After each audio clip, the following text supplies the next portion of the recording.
मतलब कि 13 जिलों का एक व्यक्ति काम कर रहा है कंपनी, तो ये प्रशासन की बहुत बड़ा फेलियर है। फिर किसान 3-4 दिन तक लाइन में खड़ा हुआ है। भ्रष्टाचार खुला आलम है। मतलब ऐसा नहीं है कि जो ऑफिसर इंचार्ज बैठा है चूरू में, वो पूरी कमेटी में जिला कलेक्टर के महोदय के सामने बात कह रहे हैं कि जी रात को वो गाड़ी भर के एक दुकान से दूसरी दुकान में माल शिफ्ट कर रहे थे। भरोसा करो, जो रक्षक की भक्षक बन जाए। तो सही किसान को तो अपनी तुलाई का मौका मिल नहीं पाता। लोग बाहर के लोग तुलाई कर जाते हैं और उनकी गिरदावरियां बिक जाती हैं, टोकन बिक जाते हैं। तो ये एक सरकार का बहुत बड़ा फेलियर है। तो ये तो सरकार की मंशा होनी चाहिए। तो ये लगे हुए हैं कि ए को नाम हो जागो, मन तो नाम कौन चाहिए, नाम थे कर लो, किसानों रुपया मिल जा, उम्र की ओढ़ को नहीं होगा। और पूछने तक की भी हिम्मत नहीं, मंत्री को तक नहीं पता लगा कि बीमा काट रहे हो। और ऊपर से भी विपक्ष, जो सत्ता पक्ष के लोग हैं, वो हमको पर इल्जाम लगा रहे हैं। धरने पे बैठ गया, 100 आदमी को नहीं आया, के है हो थे लियो भाई जी, मैं तो थेकले चल जाओ थे, तो 100 के बराबर एक ला लगो मानतो थे, जाओ तो सही लाओ कि किसान के लिए। और डॉक्टर बनना है सपना तो मैट्रिक्स है उसका अपना। 2024 और 25 में 976 प्लस स्टूडेंट्स ने मैट्रिक्स नीट डिवीजन से पाया गवर्नमेंट मेडिकल कॉलेज और 71 स्टूडेंट्स ने एम्स में एडमिशन। टॉप फैकल्टीज और हाईएस्ट सिलेक्शन रेट के साथ मैट्रिक्स देगा आपके बच्चे के डॉक्टर बनने के सपने को नई उड़ान। राम राम साहब, मैं थारोदेशी पत्रकार राजेश फिलहाल मैं मौजूद हूँ MP राहुल कुशवाहा जी की कोठी है विजया। और आज आप बातचीत करांगा क्योंकि पिछला गत कई दिनों से जिका राहुल जी ही बाकी एक वीडियो जी की है सोशल मीडिया पर वायरल हो रही है। और वह चिकित्सा विभाग के मायने करीब 50 लाख को एक जो घोटालो है भी के ऊपर वह जी है दिशा की मीटिंग ही भी के मैंने आवाज बुलंद करी और रिपोर्ट मांगी है के है पूरा मामलो वो आप आज जी का MP साहब है जाना। राम राम साहब। राम राम जी, राम राम। सबसे पहले MP साहब जलको मीडिया की तरफ से थारो हार्दिक स्वागत है हमारे चैनल के ऊपर। 10 वर्षों में 500 से ज्यादा सिलेक्शन देने वाली एकेडमी की जबरदस्त तैयारी से शेखावाटी में रहकर ही पूरा करें अब बच्चों को ऑफिसर बनाने का टारगेट। गत दिन आज की दिशा की मीटिंग हुई भी का महीने थे एक मुद्दो उठायो बायोमेडिकल वेस्ट BMW जी बोले और भी के ऊपर थे चिकित्सा विभाग का जिका अधिकारी हाँ बन खूब जिकी फटकारा लगाई के मामलो साहब। देखो, पब्लिक एट लार्ज में बार बार मुद्दे लेके काफी पत्रकार महोदय भी और सिविल सोसाइटी कलेक्टर महोदय ने, जिला प्रशासन ने बारे में अवगत कराती रही है। और कई बार शिकायत आई कि बायोमेडिकल वेस्ट पूरे चूरू डिस्ट्रिक्ट की जितनी नगर पालिकाएं हैं उनका बाहर के क्षेत्रों में खुले में या मिट्टी में डाल के छोड़ा जाता है। कई बार इश्यू को रेज भी किया था पर उसमें कोई संतोषजनक जवाब मिला नहीं। पर अब हमने खुद ने ही अपनी जांच पड़ताल करी तो मालूम पड़ा कि बायोमेडिकल वेस्ट की जो पॉल्यूशन डिपार्टमेंट की गाइडलाइंस वो ये कहती है कि किसी भी एक पॉइंट से जहां से आप बायोमेडिकल वेस्ट उठा रहे हो तो उसकी 75 किलोमीटर की अवधि के अंदर एक उसका यूनिट होना चाहिए डिस्पोज ऑफ करने का। और पॉल्यूशन डिपार्टमेंट उसी कंपनी को पाबंद करती है कि वही माल उठाएगा, वहां से वही वेस्ट उठाएगा। ऐसे में जब हमने देखा कि चूरू का जो कमिटमेंट किया हुआ था वो झुंझुनू के अंदर एक यूनिट लगनी थी, वो लगी भी नहीं थी। तो काफी जांच पड़ताल करने के बाद में हमने खुद ने अपने लेवल पे करी और काफी फोटोग्राफ सबूत भी इकट्ठे करे। और प्रशासन के अंदर दिशा की जो कमेटी होती है वो सांसद की एक कमेटी होती है, उसमें सांसद चेयरमैन होता है और उसमें भारत सरकार की सभी योजनाओं को उसके ऊपर हम उसके अंदर हम एक समन्वय समिति टाइप का होता है, उसमें हम पूरा उसकी फीडबैक लेते हैं। इस बात का हुआ कि जिला प्रशासन के पास में कोई बात कुछ भी कहने को था नहीं।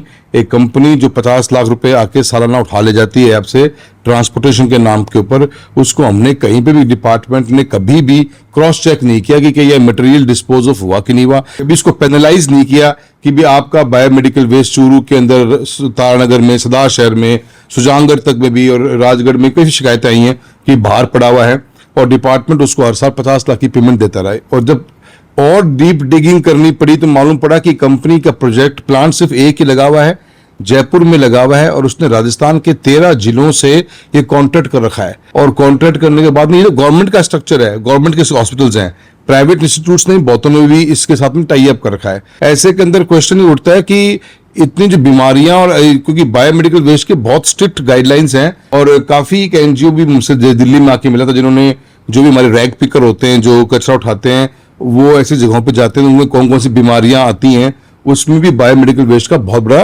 रोल है। तो हमने जिला कलेक्टर महोदय से भी निवेदन किया कि पूरी जांच करके इसकी कितनी बार इसको आपने नोटिस दिया, कब कब ये आया, कोई अपने पास GPS मैपिंग उसके व्हीकल्स की है क्या कि बिचूरू से उठाया जयपुर में गया, क्योंकि वो कभी जयपुर गया ही नहीं वो। और 75 किलोमीटर की रेंज में हमारा पॉल्यूशन डिपार्टमेंट को भी क्वेश्चन मार्क लगता है कि पॉल्यूशन डिपार्टमेंट कभी 10 साल में चेक करने ही नहीं आया। मतलब कि 13 जिलों का एक व्यक्ति काम कर रहा है कंपनी, तो ये प्रशासन की बहुत बड़ा फेलियर है। नेतृत्व को बोलने का मौका इसलिए नहीं मिलता क्योंकि बार बार ये बातें घुमाई फिरा के छोड़ दी जाती है कि जी जांच कर रहे हैं, जी देख रहे हैं, जी होता कुछ है नहीं। इस बार हमने बेड़ा उठाया इसका और कलेक्टर महोदय के भी गाइड किया है। रिपोर्ट आने के बाद में भारत सरकार से मिलेंगे, मंत्री महोदय से मिलेंगे और पार्लियामेंट में मुद्दे उठाएंगे और हमारी टॉप मोस्ट प्रायोरिटी रहेगी कि हमारे जिले का खुद का डिस्पोजल यूनिट चूरू में ही खुले ताकि ये गंदगी से, बीमारियों से बचा जा सके। एमपी साहब, ये जो चूरू का सबसे बड़ा हॉस्पिटल है राजकीय डीबी हॉस्पिटल भी मैंने बहुत बार जी की बायोमेडिकल वेस्ट की मैं भी बहुत बार भी न्यूज ने लगाई ही, कवर भी करियो। बढ़ती हॉस्पिटल पे लगभग 22 लाख रुपया को यही बायोमेडिकल वेस्ट ने लेके जुर्मानो भी लागेड़ो है। यस, ये बात भी बिल्कुल मीटिंग के अंदर आई और जिला प्रशासन ने बताया भी। वो वेस्ट की पेनल्टी भी वो होनी तो अब सीएमएचओ को भी जिम्मेदारी बनती है कि आप एक तरफ तो आप पेमेंट दे रहे हो, दूसरी तरफ आप पे पेनल्टी लग रही है। तो देखिए जी कि ये उदासीनता और लापरवाहियां हैं ये जिसकी मॉनिटरिंग करना बहुत टफ होता है। अब हम उम्मीद करते हैं, मुझे ज्यादा विश्वास तो नहीं है कि कुछ ढंग की रिपोर्ट निकाल के लेके आएंगे ये, पर मेरा फोकस रहेगा और हम इसको एंड पॉइंट तक लेके जाएंगे। अभी हम 15 दिन, महीना भर वेट करेंगे, रिपोर्ट आने के बाद में भारत सरकार से जरूर मिलेंगे और पॉल्यूशन डिपार्टमेंट के ऊपर भी हमने मुख्यमंत्री महोदय को भी बात करके पत्र लिखने कि इनके ऊपर खिलाफ जांच की जाए। कोई ना कोई तो बड़ा व्यक्ति है जो 13 यूनिट चला रहा है, वो साल के 10-15 करोड़ रुपए कमा रहा है घर बैठे हुए, कोई उसके यूनिट में जाता नहीं होगा, वो किसी और को भी यूनिट खोलने नहीं देता होगा, पक्का ही मिलेगा। मतलब इतना इजी चीज नहीं है, अगर आप अंदर जाओगे इतना ऐसा सिंपल नहीं है कि भी हर आदमी खोल। एक तो मैंने लेटर भी पढ़ा था झुंझुनू म्युनिसिपल बोर्ड का लिखा हुआ डीएलबी को कि हमारा यूनिट तैयार है, तो उन्होंने यूनिट भी तैयार कर, आज तक पॉल्यूशन डिपार्टमेंट ने क्यों नहीं परमिशन दी? तो झुंझुनू का भी बेनिफिट होता, चूरू का बेनिफिट भी होता, कुछ सीकर का बेनिफिट भी हो जाता। तो ये तो देखो जी जांच का विषय है और सरकार को खुद लेना चाहिए। हम आज की तारीख में जो हमारा ये स्ट्रक्चर है, हॉस्पिटल्स के जो हालात हैं, लोग out of the pocket expenditure, government की इतनी स्कीमें चलने के बावजूद भी लोग बाहर से पैसा, अपने जेब पैसा खर्च करते हैं, उधार लेके आते हैं या लोन या अपने घर की सेविंग्स में पैसा डालते हैं। और अगर हॉस्पिटल्स के और सीएमएचओ की जिम्मेदारी, डिस्ट्रिक्ट के मालिक तो वो हैं, अगर उनके हाथ बंधे हुए हैं तो वो बताएं ताकि हम आगे बात की जाए। दिशा की मीटिंग में एक मामला और है क्योंकि थारे पीठ में भी दर्द होते भी पीड़ित था और बार बार ते खड़ा होकर बात कर रहा। चना की जी फसल है, किसान बिन लेकर बहुत ज्यादा पीड़ित है। बेकी जी फसल है, तारनगर में एक वीडियो भी सामने आयो के जी सरकारी सील लागेड़ी बोरियां ही मांगी तुलाई हो रही। बिल्कुल, देखो उसमें भी बड़े ये मुद्दा भी बुढ़ाने साहब ने उठाया था मीटिंग के अंदर, क्योंकि ये हर बार की कहानी है। जब भी एमएसपी के ऊपर सरकार तो कहती है कि हम 100% एमएसपी पे माल खरीदेंगे, पहली बात तो कभी खरीदा नहीं जाता, 25% का टारगेट मिलता है डिस्ट्रिक्ट को, और ऐसी उदासीनता के साथ जब सरकार खरीदती, कोई सिस्टम होता नहीं है, उसमें 25% का भी पिछली बार चूरू में 18% माल खरीदा गया। फिर किसान 3-3, 4-4 दिन तक लाइन में खड़ा हुआ है। भ्रष्टाचार खुला आलम है, मतलब ऐसा नहीं है कि ये रुक नहीं रहा। और जो यहाँ पे जो ऑफिसर इंचार्ज बैठा है चूरू में, वो पूरी कमेटी में जिला कलेक्टर के महोदय के सामने बात कह रहे हैं कि जी रात को वो गाड़ी भर के एक दुकान से दूसरी दुकान में माल शिफ्ट कर रहे थे, माल लेकर बाहर नहीं जा रहे थे। किसानों ने धक्के से हंगामा कर दिया। वो तो एक दुकान से पूरी गाड़ी को पैक करके दूसरी दुकान में शिफ्ट कर रहे थे। किस पे भरोसा करो जो रक्षक की भक्षक बन जाए? तो पूरे डिपार्टमेंट, पूरे चूरू जिले की जो परचेसिंग है वो इस व्यक्ति के कंट्रोल के अंदर होती है। और वहां पे आए दिन एक ठेकेदार की मांग पड़ता तारनगर में आ गया, वो ठेकेदार अगले साल चला जाता सुजानगढ़ चला जाता है, फिर 3rd ईयर वो सुधार चला जाता है। एक कार्टेल बना हुआ है। और भारत सरकार के अंदर मैंने जीरो और मुद्दा उठाया था कि जब ये परचेजिंग होती है किसान का जीवन नासूर बनता है। सही किसान को तो अपने तुलाई का मौका मिल नहीं पाता, लोग बाहर के लोग तुलाई कर जाते हैं और उनकी गिरदावरियां बिक जाती हैं, टोकन बिक जाते हैं। तो ये एक सरकार का बहुत बड़ा फेलियर है। इसके ऊपर बड़ी टॉप मोस्ट, हमने तो यहां तक भी ये भी कहा है कि एक भावांतर स्कीम चली हुई है कई राज्यों में, उस स्कीम के तहत ही कुछ सोच लिया जाए, क्योंकि किसान इसमें परेशान के अलावा कुछ नहीं है और करप्शन हाईएस्ट लेवल पे है। अब फिर जिला प्रशासन ने आश्वासन दिया है, हमने कमेटी बनाई है, उसके बारे में जांच करेंगे। कितनी कमेटियां बनी है चूरू जिले में, आज तक किस पे जांच हुई, किस पे कार्रवाई हुई?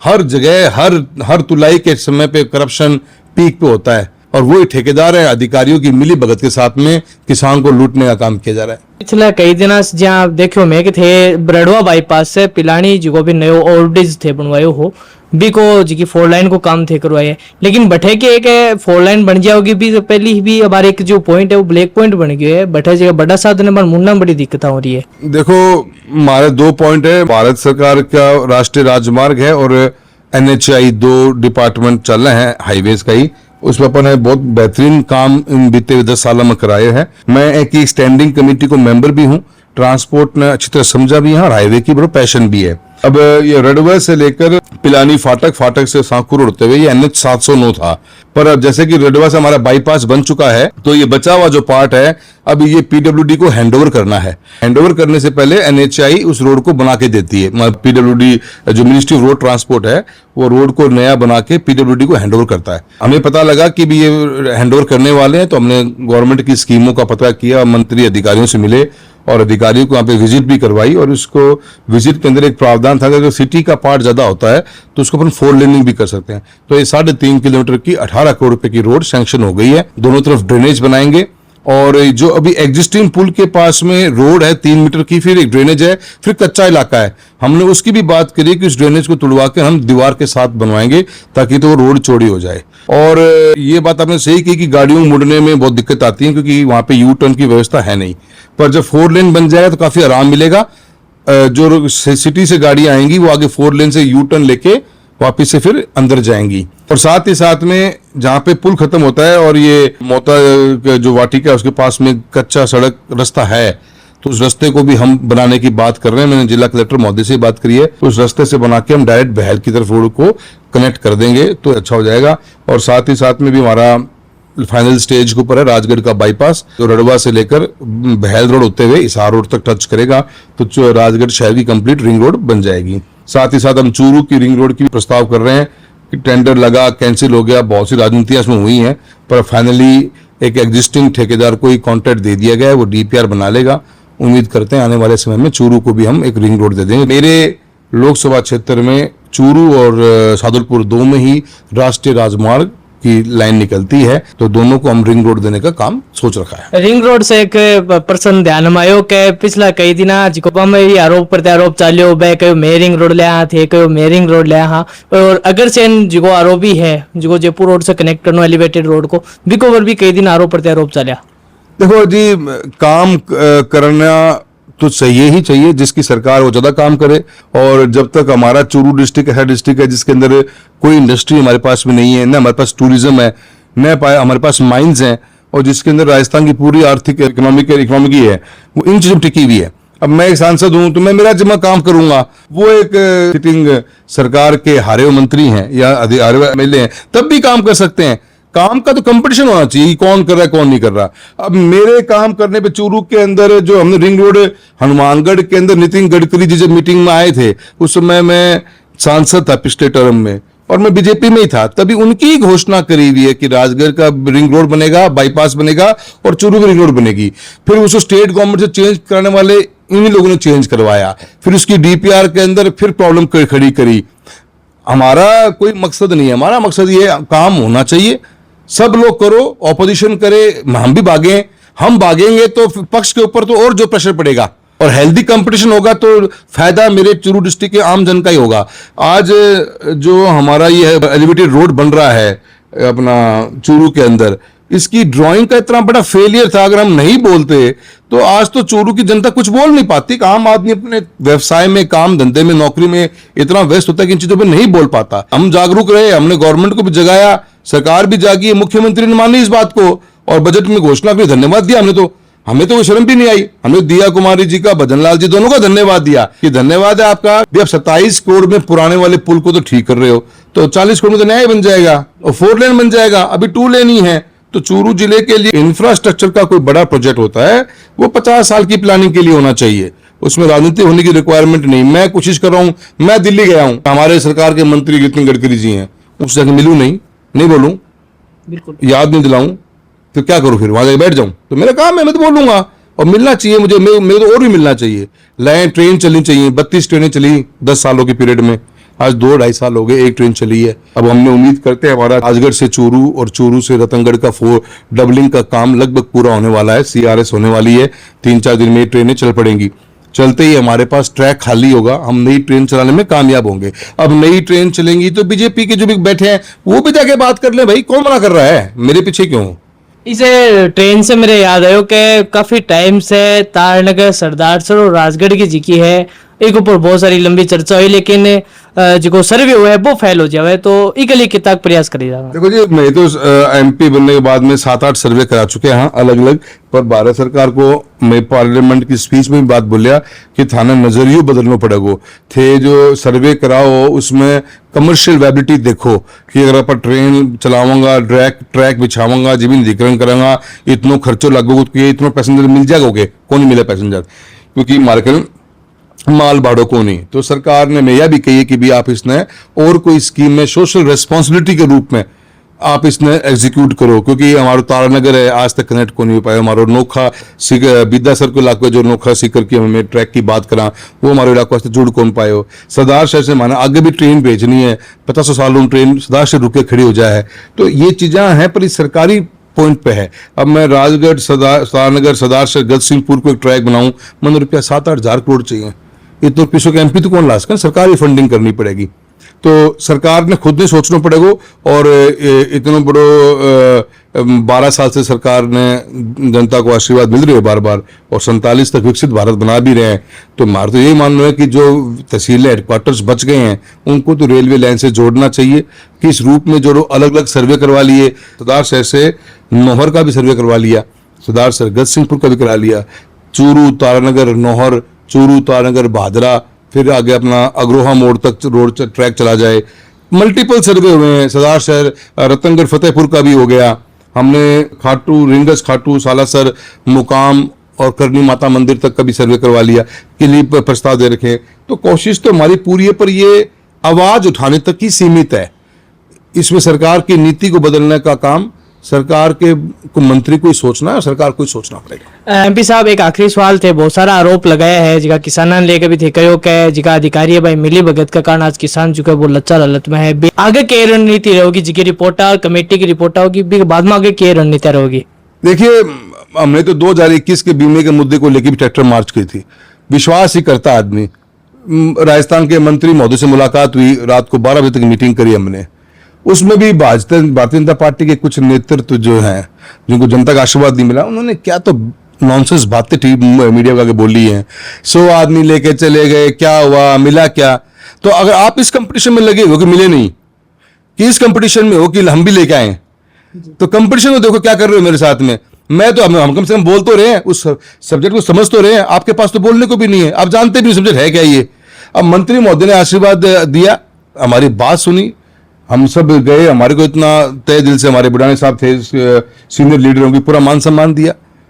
अब आज उन बातों को 6 महीने हो गए, फाइल पड़ी है सीएम के पास में, नहीं करना चाहिए, क्या कर ले कोई आदमी। तो ये तो सरकार की मंशा होनी चाहिए। ये तो ये लगे हुए हैं कि ऐ को नाम हो जागो, मन तो नाम कौन चाहिए, नाम थे कर लो, किसानों रुपया मिल जा, उम्र की होड़ को नहीं हो गए। और यो इलाको है, गर्मी जबरदस्त पड़ा है और फसल बीमा में जागरूक किसान चूरू जिले को लोकसभा को, तो इन्हों को हक थे, खा रहा हो, हक ही मांग रहा, एक्स्ट्रा कौन मांग रहा। और जब सरकार का मंत्री और अधिकारी बात ने स्वीकार करी कि भी गलत फैसला लिया, एक कमिश्नर ने उठा के हमारा बीमा काट दिया। पूछने तक की भी मंत्री को तक नहीं पता लगा कि बीमा काट रहे हो। और ऊपर से भी विपक्ष जो सत्ता पक्ष के लोग हैं वो हमको पर इल्जाम लगा रहे, धरने पे बैठ गया, 100 आदमी को नहीं आया, क्या है यो थे लियो भाई जी, मैं तो ठेकले चल जाओ थे तो 100 के बराबर 1 लाख लगो मानतो थे, जाओ तो सही लाओ कि किसान के लिए। और पेंडिंग पड़े इश्यूज रिजॉल्व करवा दो। पीने की पानी की टंकियां बनी पड़ी है, 50 करोड़ रुपए चाहिए चूरू जिले को, देते क्यों नहीं हो आप? आज तक सरदार शहर का धन्ना सर का प्रोजेक्ट हमारा 250 करोड़ रुपए का, टेंडर फाइल नहीं खुल रही, 2 साल हो गए। 1.5 साल से तो फाइल अधिकारियों की टेबल के ऊपर जयपुर पड़ी है, जहां पे हमारे 120 गांव जुड़ने पीने के पानी के लिए, जो फाइल अप्रूव नहीं हुई। कब तो अप्रूव होगी, कब टेंडर लगेगा, कब वह काम चालू होगा।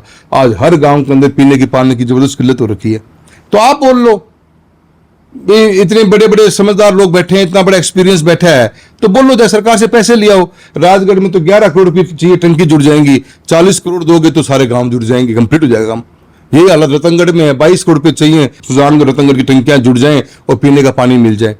काम करने से काम होगा जी, जो करता है उसका आप उसके लेग पुलिंग करोगे और अधिकारियों के पास जाके प्रेशर डालोगे कि एमपी आयो, एमपी को काम ना कर दियो, तो भाई एमपी को काम को नहीं, काम जनता को है। एमपी तो अपनी जिम्मेदारी निभा रहे थे, भी निभाओ, सुथरा लागोगा। अपने सगे MP राहुल कुशवाहा जी का से आप बातचीत करी पूरा चोरू के जी का मुद्दा हवान लेके और प्रखर तरीका से आपकी बातचीत भी रखी और बाता में जी का राजनीति काका है बागों पर भी निशानों साधे। जलको मीडिया के लिए राजेश चौधरी की रिपोर्ट।